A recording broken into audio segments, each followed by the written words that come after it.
Let's go. Yes, let's go. Et mon premier tentative aussi, pour aller à la mer, quand je suis arrivé, les gens, les connexions, les gens qui prennent l'argent aux gens pour faire voyager, ils me prennent l'argent, ils me disent, on va te faire voyager, tu vas voir, c'est bien, eux te disent comme ça, blablabla. Mais ils te vendent le rêve, que ça serait trop bien, tu vas voyager bien, il n'y a pas de problème, tout est bien. Et quand tu récupères l'argent, et c'est là où on te montre vraiment ce que tu vas voyager dedans. On m'a montré un Audiac. Tu ne connais pas l'Audiac? L'Audiac, c'est les trucs qu'on pompe là, on met dans l'eau pour entrer dedans, pour faire le canoë là. On vous amène à côté de la mer Méditerranée. Avant de payer ton argent, on te dit que ça c'est un bateau bien, avec le moteur, tout ça là. Mais tu arrives à côté de la mer Méditerranée, on te montre on pose le diac dans le canoë devant toi. Le bateau gonflable là. On pose ça devant toi, que c'est ici dedans que tu vas partir. Tu sors les yeux. Ben, tu n'es pas la bienvenue, tu ne connais personne, c'est obligé que tu vas partir.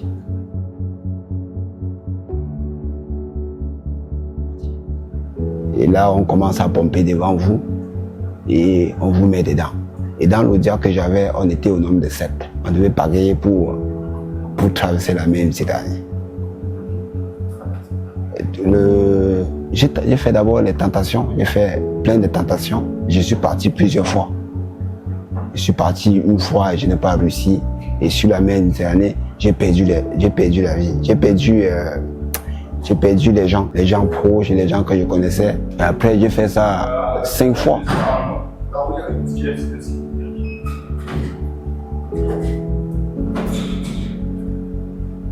Et j'ai fait ça 5 fois. 5 tentatives. Donc je partais à côté de la mer comme ça là. On entrait dans la mer, on pagayait jusqu'à arriver à la ligne internationale. Donc c'est-à-dire pagayer jusqu'à tu quittes toute la ligne internationale de Maroc jusqu'à tu arrives au milieu de la ligne espagnole. La marine marocaine vient te récupérer. Il te ramène encore au Maroc. Il faut encore recommencer tout à zéro.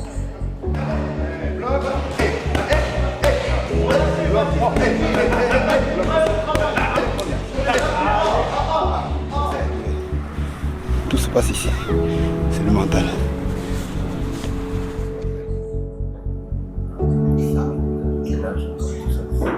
Là-bas, j'avais 14 ans.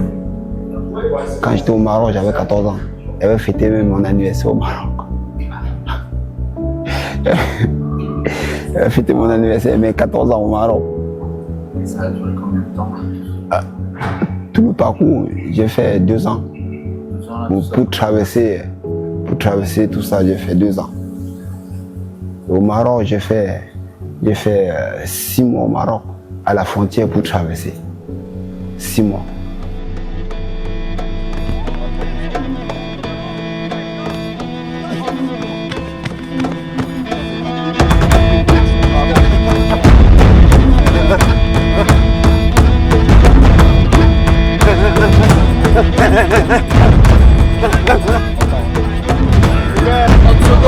Allez. Reste sur lui en blocage.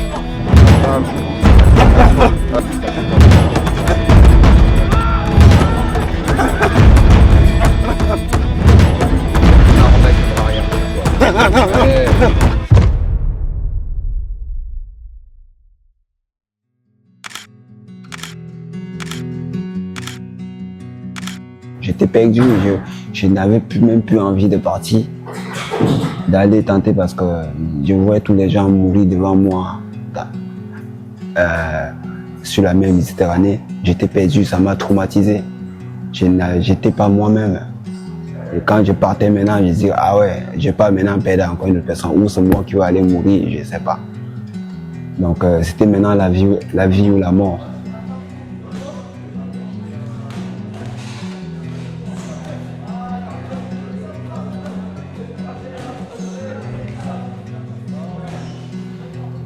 D'aller, et un jour, j'intègre encore un autre convoi. Juste comme ça, on me prend, je n'avais même pas payé ce jour-là. Je n'avais rien payé parce que j'étais traumatisé. Les gens que j'ai perdus dans la mer Méditerranée, j'ai dit que je pars encore. Pourquoi je pars? Pourquoi je fais ça? Et j'ai dit, tous les gens que tu es quitté au Cameroun avec eux, et tous, ils sont morts. Ça reste que toi. Tu ne dois pas rester ici au Maroc. Leur destination, c'était arriver en Europe. Et tu les as suivis. Maintenant, c'est ton destination maintenant. Tu vas arriver. Il faut partir.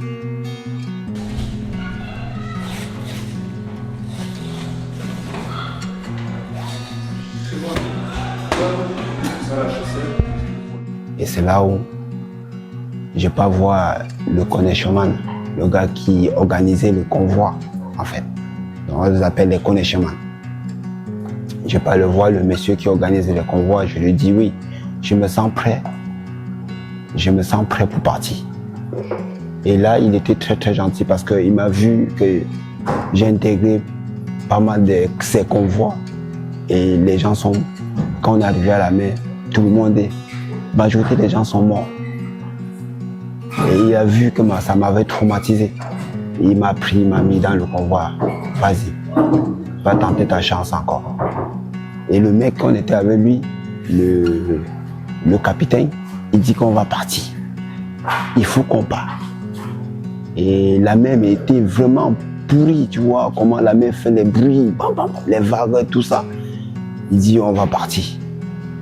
Il a pompé le diable dans le canyoué, il a pompé le canyoué. Et nous tous, il a poussé, il a mis dans la mer. Tout le monde entre dedans.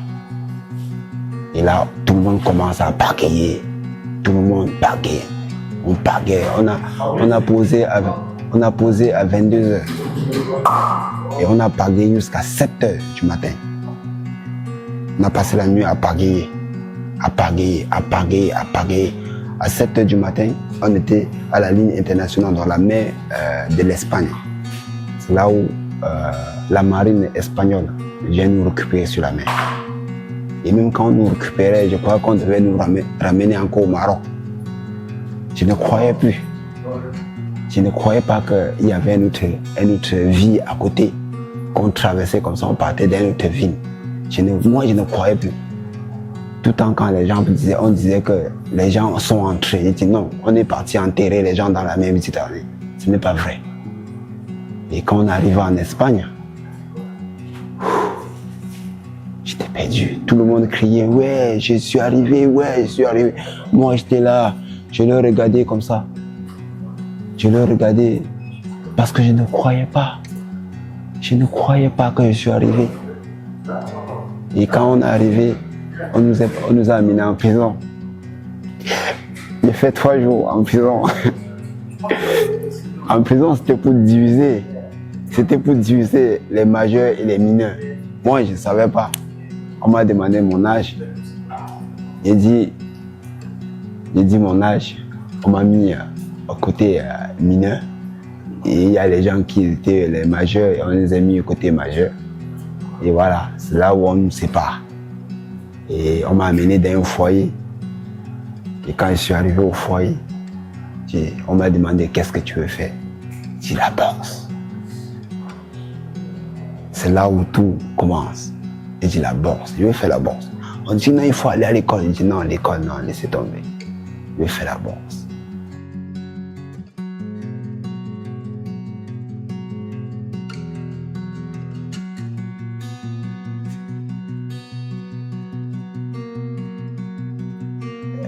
Je ne croyais pas, tu vois. Et chaque matin, à 5h, je partais courir. On refusait qu'on sorte à 5h au foyer, mais je sortais en cachette pour aller courir. Et on me voit rentrer avec la sueur, tout ça, on me laissait entrer. Et c'est là où ça a commencé. Je me suis entraîné, moi seul dans la rue.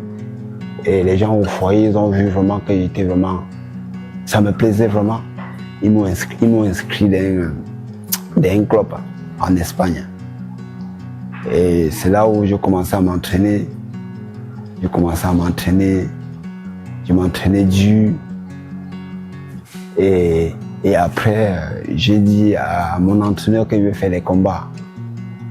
Il me dit, c'est très compliqué pour que tu fais les combats. Il dit, ah bon? Il dit, oui, mais pourquoi? Je suis fort, je suis bien, je m'entraîne bien. Je veux tester ce truc. Il dit, ok, je veux voir si on peut, parce que pour faire les combats, il dit, mais il faut quoi pour faire les combats? Il me dit, pour faire les combats, il faut que tu aies les papiers. Tu n'as pas les papiers. Il dit, mais oui, je n'ai pas les papiers. Ça, on a mis ce truc de papier dans la tête, ça a commencé à chauffer ma tête. Et quand j'arrive au foyer, je parle au foyer, je me sentais bien, vraiment, là où on m'avait mis au foyer, je me sentais très bien. Donc, je me forçais à oublier tout ce que j'ai traversé.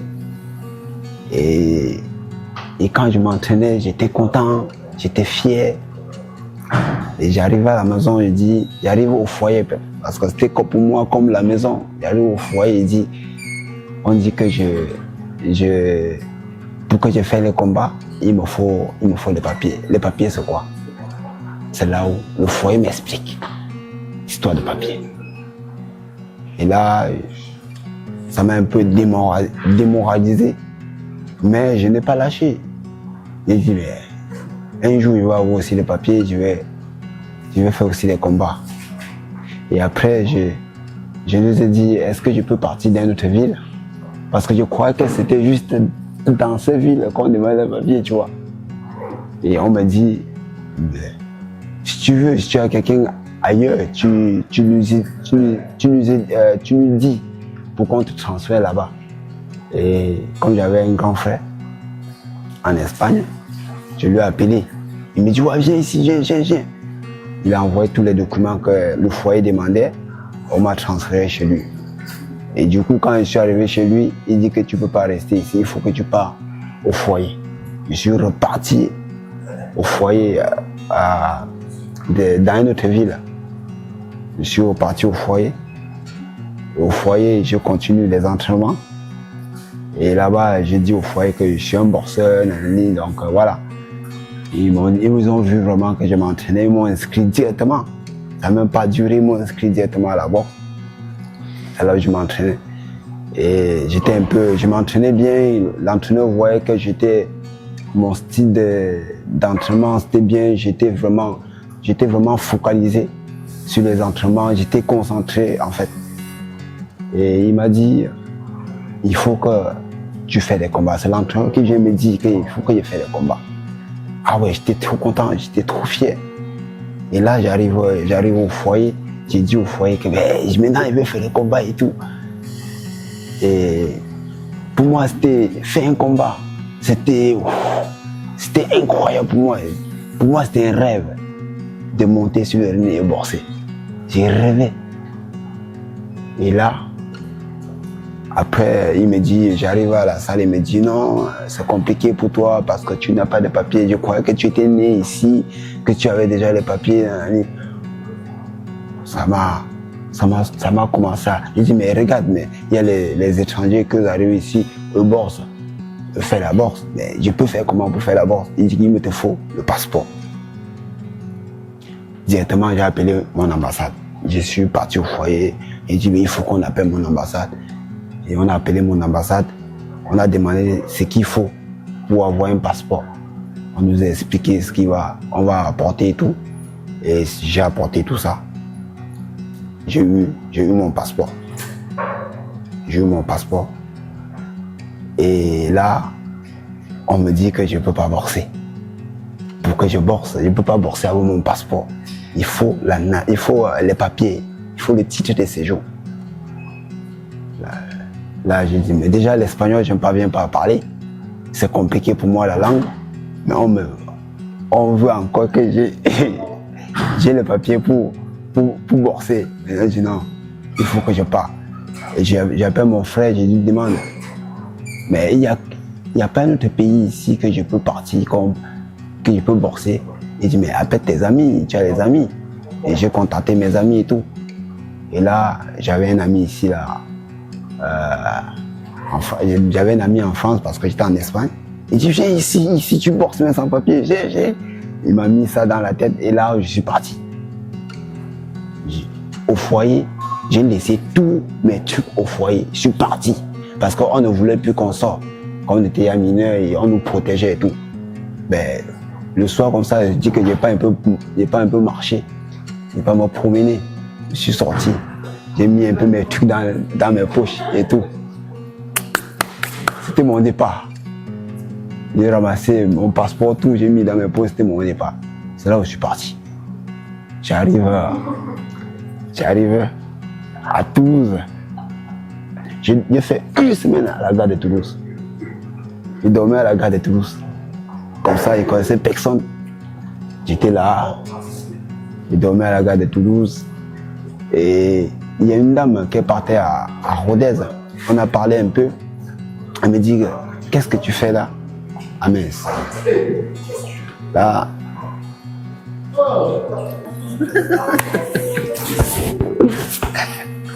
Parle de tonton Mehdi. Hey, c'est tonton Mehdi là. Celui qui vient de me saluer là, c'est tonton Mehdi. Hein, c'est mon deuxième entraîneur. Ah, c'est mon deuxième entraîneur.